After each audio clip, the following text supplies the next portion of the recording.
Okay, good evening, everyone. Welcome to our Monday Zoom at 8 p.m. So tonight we are going to discuss about our digestive system.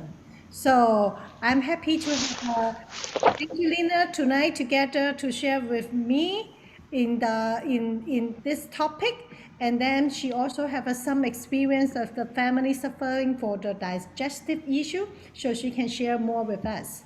So let me start now. So I'm Susanna. I'm a senior presidential director in LifeWay, and then I'm going to show you all about the digestive function, how our digestive function, how our digestive system, what they are doing. So which part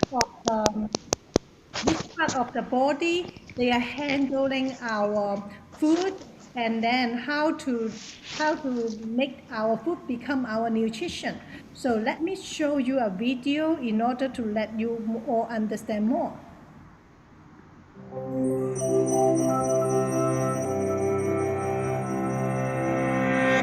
Across the whole planet, humans eat on average between 1 and 2.7 kilograms of food a day. That's over 365 kilograms a year per person, and more than 28,800 kilograms over the course of a lifetime. And every last scrap makes its way through the digestive system. Comprised of 10 organs covering 9 meters and containing over 20 specialized cell types, this is one of the most diverse and complicated systems in the human body. Its parts continuously work in unison to fulfill a singular task, transforming the raw materials of your food into the nutrients and energy that keep you alive. Spanning the entire length of your torso, the digestive system has 4 main components. First, there's the gastrointestinal tract, a twisting channel that transports your food and has an internal surface area of between 30 and 40 square meters, enough to cover half a badminton court. Second, there's the pancreas, gallbladder, and liver, a trio of organs that break down food using an array of special juices. Third, the body's enzymes, hormones, nerves, and blood all work together to break down food, modulate the digestive process, and deliver its final products. Finally, there's the mesentery, a large stretch of tissue that supports and positions all your digestive organs in the abdomen, enabling them to do their jobs. The digestive process begins before food even hits your tongue. Anticipating a tasty morsel, glands in your mouth start to pump out saliva. We produce about 1.5 liters of this liquid each day. Once inside your mouth, chewing combines with the sloshing saliva to turn food into a moist lump called the bolus. Enzymes present in the saliva break down any starch. Then your food finds itself at the rim of a 25 centimeter long tube called the esophagus, down which it must plunge to reach the stomach. Nerves in the surrounding esophageal tissue sense the bolus's presence and trigger peristalsis, a series of defined muscular contractions. That propels the food into the stomach, where it's left at the mercy of the muscular stomach walls, which pound the bolus, breaking it into chunks. Hormones secreted by cells in the lining trigger the release of acids and enzyme-rich juices from the stomach wall that start to dissolve the food and break down its proteins. These hormones also alert the pancreas, liver, and gallbladder to produce digestive juices and transfer bile, a yellowish-green liquid that digests fat, in preparation for the next stage. After 3 hours inside the stomach, the once shapely bolus is now a frothy liquid called chyme, and it's ready to move into the small intestine. The liver sends bile to the gallbladder, which secretes it into the first portion of the small intestine, called the duodenum. Here, it dissolves the fats floating in the slurry of chyme so they can be easily digested by the pancreatic and intestinal juices that have leached onto the scene. These enzyme-rich juices break the fat molecules down into fatty acids and glycerol for easier absorption into the body. The enzymes also carry out the final deconstruction of proteins into amino acids and carbohydrates into glucose. This happens in the small intestine's lower regions, the jejunum and ileum. which are coated in millions of tiny projections called villi.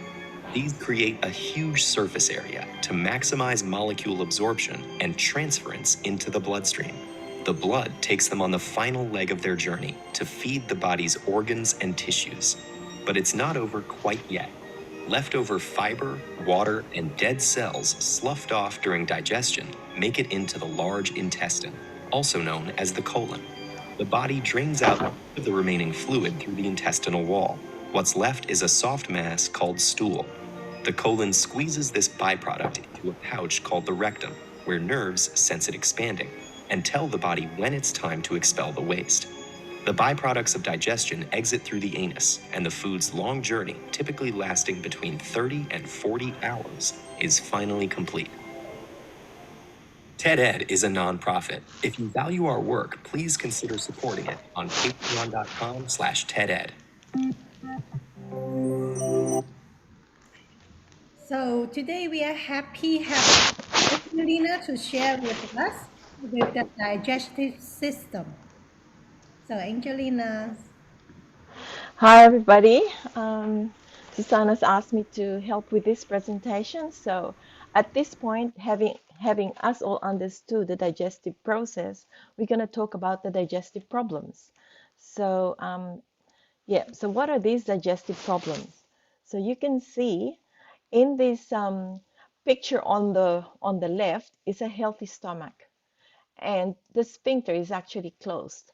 One of the most common digestive problems is stomach pain, stomach gas, indigestion. And quite easily, people call it GERD, which stands for gastroesophageal gas reflux disease. And it's a chronic disease where the acid rises into the esophagus because the sphincter doesn't close. The sphincter remains open. And that results in heartburn, bad breath, a taste of acid in the mouth, chest pain, and some regurgitation. And then obviously there's stomach pain that's involved in there as well. So next slide. Okay, so acid reflux. Why do we have it? Just maybe show all the points then. So acid reflux, we can when we're having acid reflux, as you can see, in a closed sphincter, the acid just remains in the stomach. But in GERD, when the sphincter is open, the acid goes up there, and that the feelings it gives you are heartburn, sore throat. It can damage the esophagus, increasing the chance of developing esophagitis, esophageal ulcers, and even esophageal cancer. The doctors usually prescribe anti-acid drugs and proton pump inhibitors to reduce stomach acid. And sometimes they even recommend surgery to tighten the sphincter, to just tighten this up. And that's recommended in severe cases. So next slide.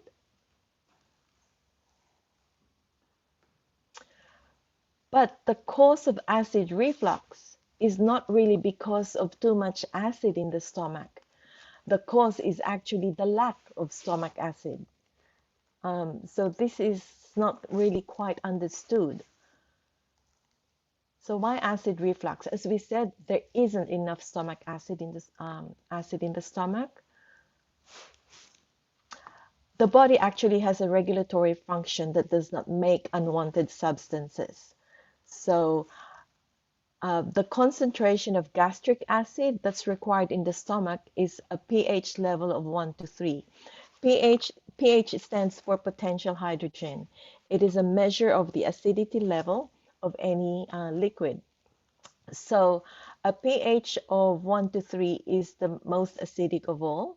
And at that acidity level, the acid could actually melt even as steel. So when it's reconstituted. And a stomach acid concentration at pH level 3 to 5, when saturated, is still acidic enough to destroy the bacteria and viruses that are in the stomach. So that's still okay. But when the concentration of gastric acid is in the absence of pH 5 to 7, well, that acidity is the most suitable breeding ground for bacteria and viruses. So the stomach needs enough acid to dissolve proteins, to dissolve the fats that we eat, and release the digestive enzymes.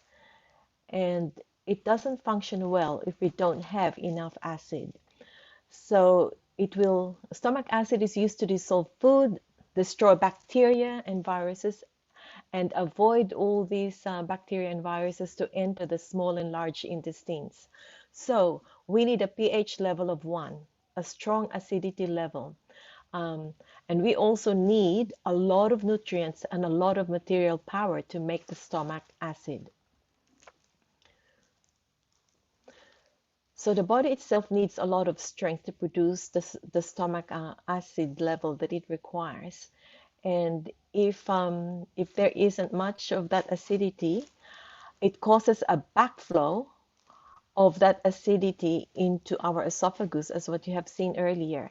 And then it also allows the food to remain in the stomach for too long, because the stomach doesn't think that it has been fully digested. And then when it stays there for too long, the food begins to rot, it begins to ferment, and that is not a good thing for the stomach.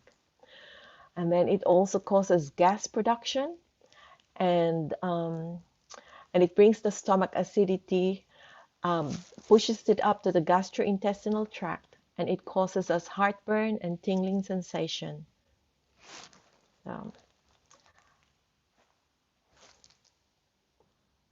Another problem is functional dyspepsia. So what is functional dyspepsia? So this is when patients experience frequent stomach pains and gas, and they get a feeling of, the word unofficial here is what Susanna meant for unofficial, is that when you have the feeling of you actually have not digested your food is just staying there in your stomach for a long time, even after you've eaten for a long time. So it might be related to being under a lot of work pressure, or you are really living in an irregular pattern, or not eating at the right time. And doctors usually recommend that patients who suffer functional dyspepsia, that they undergo what a procedure called gastroscopy, whereby they needed to look inside the stomach to make sure that it's not a gastric cancer. And also they check whether the stomach is infected with a bacteria called Helicobacter pylori. And also they check for gastric ulcer. In terms of treatment, drugs that reduce gastric acid are also generally prescribed by doctors.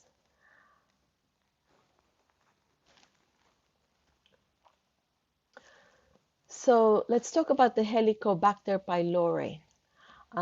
As I said earlier, this is a kind of bacteria, and it causes functional dyspepsia and Helicobacter pylori infection as well.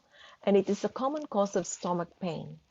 But most patients have no obvious symptoms of having this bacteria. Only about 3 to 4% will have symptoms, such as stomach pain and acid reflux. The Helicobacter pylori causes mild chronic inflammation of the gastric mucosa. If it has not been dealt with, it may lead to repeated gastritis, gastric ulcer, and even gastric cancer and esophageal cancer. And then what do the doctors do? They give you antibiotics and drugs that inhibit gastric acid. And what they wanted to do is they wanted to remove the Helicobacter pylori through these antibiotics. But really what they're doing is they're only increasing your risk of developing gastric cancer. I've got a personal experience, not me personally, but my sister. I have a sister who was put through this Helicobacter pylori test, and she was given a dose of 8 antibiotics at one time. She had to take all those 8 antibiotics, and it actually caused more damage to her stomach. that it actually took years for her to heal, and it's really she's really only starting to heal from it. Well, we hope, but but it was so bad. Those antibiotics really did damage her stomach. So next slide, Susanna. So the digestive system problems, the most the most common patient of nowadays. Can we just show the other points? If we think about it, a third of the human body has cerebrospinal fluid in the head and spine. So if we look at our body in three parts, the other two-thirds is concentrated on the complex parts of the body. And the digestive system is one of those complex parts. And in those complex parts, we have major organs. Yep, next one. The upper part of the complex portion is responsible for digestion, the stomach. The central complex part is responsible for absorption, that's the intestine. And then the lower part is responsible for excretion, and that's the large intestine in here. So as you can see in this diagram, so there's a lot of organs involved. Yeah, there's the right upper quadrant. You can have pains in any of these parts. If you have a right upper quadrant pain, it might be the liver or the gallbladder. If it's somewhere central but upper, it could be the stomach, pancreas, or duodenum. Or if it's on the left, abdominal pain, but on the upper left, it is most likely the stomach, and so on and so forth. So as you can see, as per the quadrants shown in here. So let's move on, Susanna. So how can we improve our digestive system and avoid these digestive problems that we just talked about? The first thing is we've got to eat real food. We need to avoid pickled, processed, high salt, high sugar, high saturated fat and foods. We need to get plenty of fiber and nutrients. And that means we need to absorb soluble fiber and watery foods to help increase the stool bulk. We also need vitamins B12, B6, and C. We also need pantothenic acid, niacin, folic acid, and all this will strengthen the gastric acid concentration.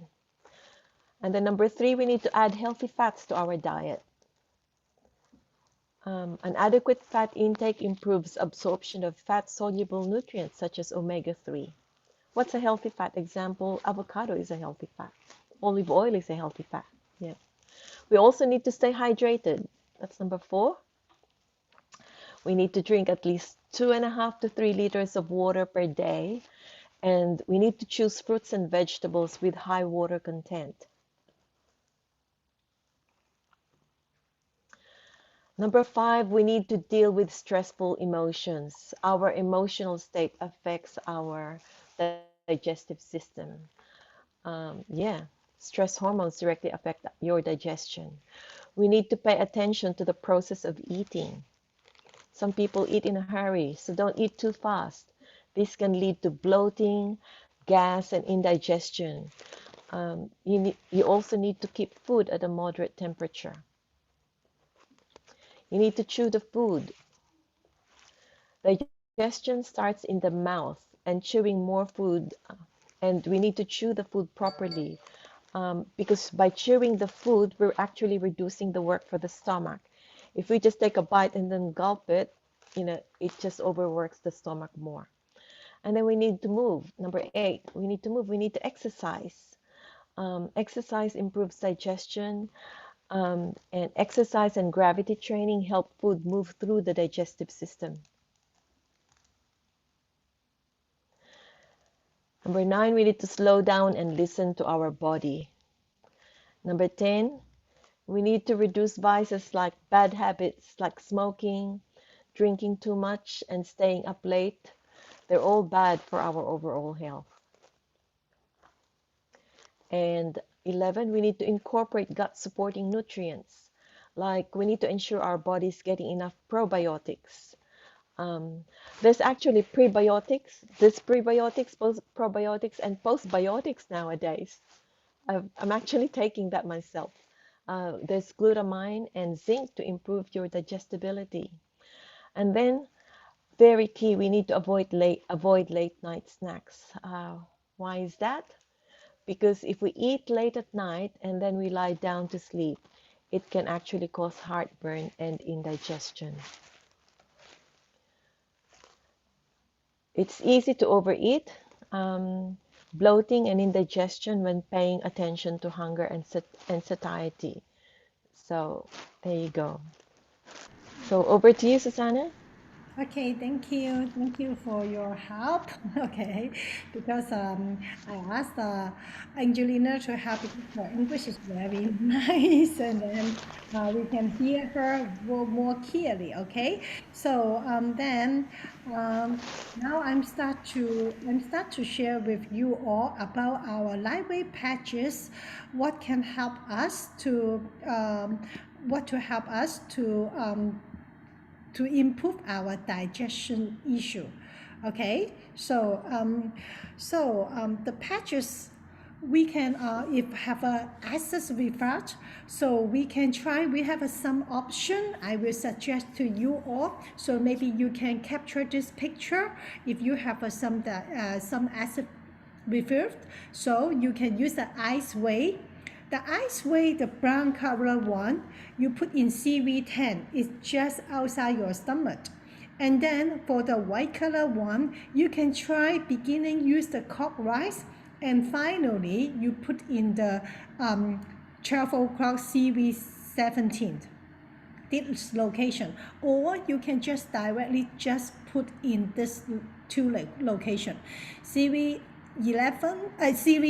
and CV17. Okay, and you have to use the glutathione, put it under your belly button in CV8 location. Okay, so this is the first option using at daytime. Okay, for the second option, we are also using at the daytime, just use the ice way. So put ice way brown color one under your belly button in around CV8 location, and the white color in CV17. Okay, this location. And then option 3 is daytime use using a carnosine.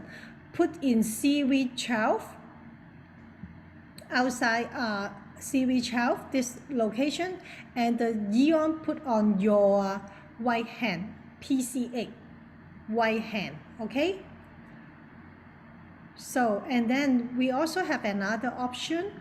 So for the glutathione, using also at the daytime, glutathione put in the CV12, and the carnosine put in BL21. This all is an acupuncture point, can help us to improve our digestive function and to prevent the acid reflux. So if you feel, if this 4 option, you can try which one you feel better when you have the digestive issue such as the acid reflux. So for the nighttime, so some people say that okay, maybe morning time I don't have time, or morning time I feel tired and pain. So and when you go back home, you still have the acid reflux.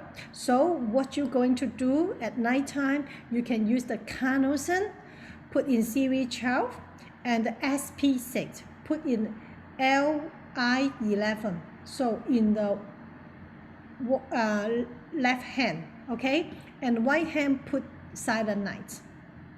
Okay, this will let you more easy to fall in sleep, and also the carnosine can help your stomach, and the SP6 can balance your hormones. So for the diarrhea problem, so you can use the carnosine, and carnosine have 3 locations you can choose. So you can choose CV8, 6, or 4. So this 3 location you can put, and then put a pair of energy enhancer in your ST25. So energy enhancer, remember the white color is put in your right hand side, and the brown color is put in your left hand side. Okay, so remember, so capture the picture and record down. For the digestive problem, we have 2 suggestions. So we can use the Eon in ST25. So, and the carnosine on the other hand, on left hand side. Okay, Eon on right hand side, carnosine on left hand side. Okay, and the glutathione. Glutathione is can put it in CV4. Okay, a bit lower than the belly button. Okay, a bit more lower than normally we put 2 fingers under belly button, and CV4 is around 4 to 5 fingers under your belly button. Okay, and this another way is a digestive problem. We can use the energy enhancer and carnosine. Okay, so energy enhancer you put on ST25. Remember, white color in right hand side, tan color in left hand side, and another set put in your ST36. So we use two set of energy enhancer for the digestive problem for this location. Okay, and the carnosine in CV12. So for the veterans, so you can using the energy enhancer in brown color in CV8 and the white color in CV6. And another set of energy enhancer put in SP6. For the veterans. Okay, so for the indigestion, so you can use the energy enhancer and carnosine. So carnosine in CV10 and the energy enhancer in ST36.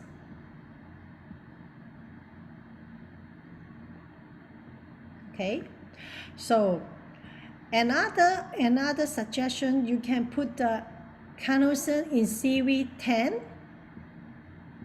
and energy enhancer, the white color put in ST36 and the brown color put in SP6.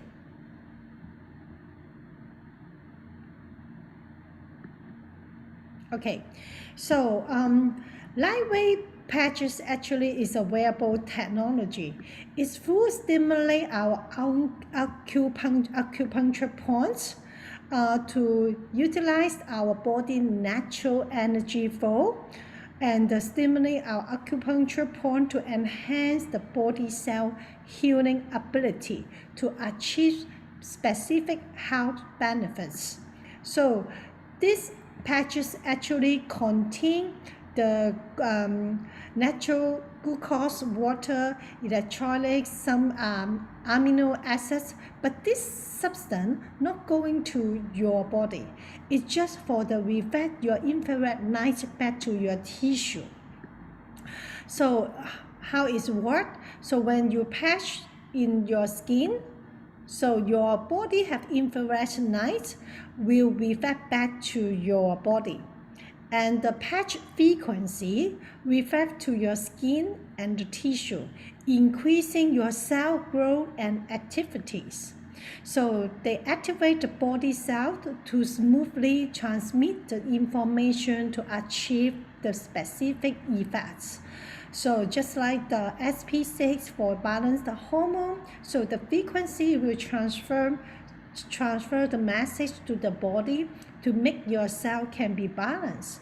And also for the carnosine actually can help your digestive problem, also can help your brain and heart issue. So when you have digestive problem or you have diarrhea, so using carnosine also can help you to feel better. and you need to drink more water to activate the patches in order can transmit the information and the message to the body more quicker. So the lightweight is a healthy weight out because our product no need for injection, no need to take medicine, and it can activate the cell healing ability of our body cell with lightweight frequency. And the different frequency actually have a specific benefit to our body. So it's no drugs, no chemical, no any stimulant. And also, it's a very natural, safety, reliable, effective, fast, easy to use economy. Also, it is very reliable and no side effect. And we have over 100 clinical verified evidence and also report. And we also have the protect by more than 130 patents. So lightweight technology is the latest technology, a truly health choice. So we now have X49. So now is have a bundle set with the discount on this time, and both them can activate our stem cell. X39 for activate our stem cell, X49 for trigger our stem cell ability. So if you use them both together, the result will be more than double. So X49 and X39, they are on same price. The retail price is one pack US dollar $149.95, and for the distributor membership, you can purchase it at $99.95. So this price not including the delivery and not including the country tax or GST. So it's a very simple way. So we can just use this combined bundle X39 and X49. If you use for a month, you will see your energy level, your circulation, and also they can burn fat. Of course, they can help you to improve your tissue and cell in your body. So it's restart our self-healing system. This is more important. So for the other patches in lightweight, the retail price is $79.95 US dollar, and the distributor price is $69.95. If you purchase 3 patch as one time, one order, you will get cheaper price have a discount. So we have a different function patch.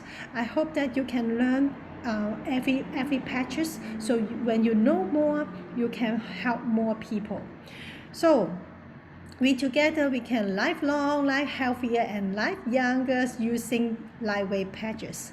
So today we get a good news, very big news, because we have a program is for over the world or the global, but just excludes Thailand. Okay, sorry about Thailand. So we have a big bonus for within this 2 weeks from today until June 26. If you enroll a gold member, a new member to join lightweight distributor member, so you will extra get 100 US dollar. Originally, you enroll one gold, also get 100. So totally you can get 200 for enroll one gold member. So if you're a member, they already joined like bronze. So if they upgrade to gold within this period, you also get extra $85. So if they already a silver, they upgrade to gold, you still can get $50. So wow, another is enrolled as a diamond. We have a very exciting for extra 300 bonus. It's a very big, very attractive bonus, because if you a normal member, enroll a diamond, you only get 200. And now you enroll a diamond, you get extra 300. So meaning that you total get 500. But if you enroll yourself as a diamond and within first 14 weeks, meaning 3 months, you still are active diamond for first enroll. So within first 3 months, you enroll a new diamond, you get 500. And with this extra bonus, you totally get $800. So it's amazing. It's very attractive. So even though your downline, they already join in Lightweight, if they are born to upgrade to diamond, you can get 285. If they are from silver to upgrade to diamond within this period, you get extra 250. If they are from gold to upgrade to diamond, you still get 200. If they are platinum to a diamond, you can get 150 for extra. So this is very, very good news for all of us. So team, take your chance, and within June 26, we enroll more new member, and we ask our existing member to upgrade their package in order to get a big bonus. So when our member, they want to get an extra bonus, they can enroll their family or they can enroll their friends in order to buy in cheaper price. So today we are shared up to here. So any question for us? Is it clear? Any question? Anyone want to ask any question? Oh, sorry. I need to let you all can. Let me see here. Okay. Okay, I now will let you can. Okay, you can open your mic now. Just now I set the silent.